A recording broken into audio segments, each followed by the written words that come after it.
Today I'm going to be talking about the rule of mental exchange. What does this mean, or time exchange? It depends on what exactly you want to call it, but it doesn't really matter. It's kind of the same thing, same principle, what I'm going to be talking about.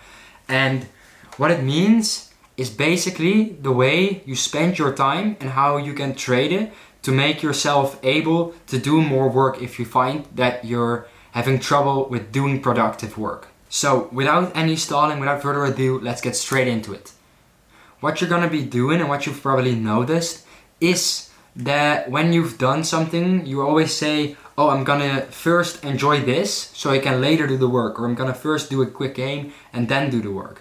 But what I want you to do is turn it around, and actually not just turn it around, amplify it. So how do we do this? What you're gonna be doing is, you're gonna be doing thricefold the amount of hours you're spending on a certain action, or a certain amount of time you're spending on an action. You're gonna do that 3 times. So if you're spending half an hour on X, you're gonna do 3 times as much on Y. And what is Y going to be? The Y is always going to be the productive thing. So let's say you wanna go to a party of 5 hours. Yeah, 5 hours. And you can always do this amplification, you can always turn it up to make it a higher number. I'm just giving a really more easier number, and I'll explain why it's an easy number in fact in a second. But what you're gonna do is you're gonna grab those 5 hours and you're gonna make it 15 hours of hard work. So what could be considered hard work? Going to the gym. If you're gonna go hit a workout, that counts as good hours, working hours, productive hours.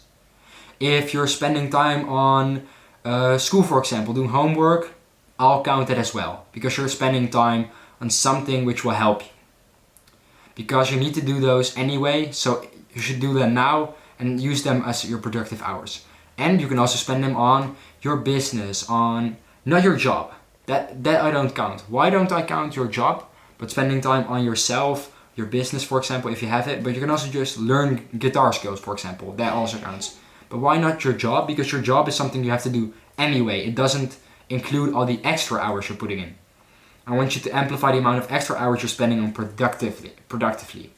So for the 5-hour party, you've probably spent around, let's just say 5 hours of gym time. So you've been going 2 times of 2.5 hours, or maybe 4 times of 1 hour and 50 minutes. 1 hour 50 minutes. That's completely fine. And you're spending 5 hours on your study, and you're spending 5 hours on learning new skills or reading a book. This is just a simple way of explaining how could you divide it. It's very broad. It's just spending time on yourself and improving yourself and productively. That's how you're going to spend those productive hours.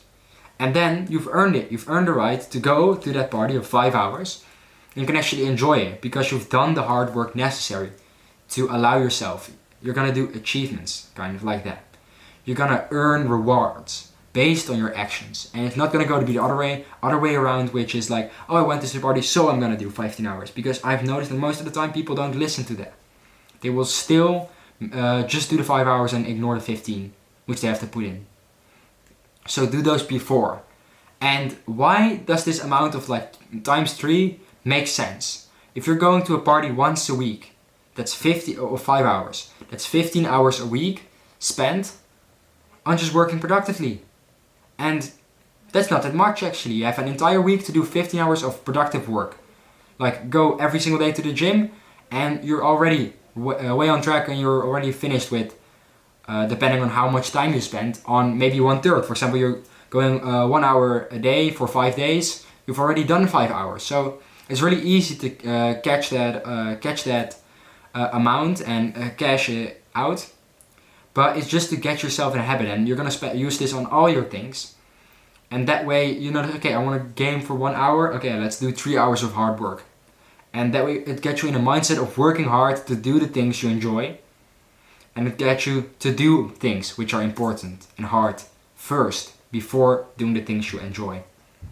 And you can always increase this amount. Because personally, I wanted to originally say do 5 hours, but 25 hours, I know this might be too hard for beginners or people who are just starting with productiveness. So that's why I recommend to you, do 3 hours for the 1 hour and look how that feels. Try it out, and if you've completed it for, let's say, a couple of months, you've noticed it's been pretty easy, you can always ramp it up. So that's what I wanted to share with you today. So thank you guys for watching. Work hard, stay hard, and I'll see you guys in the next one. Goodbye.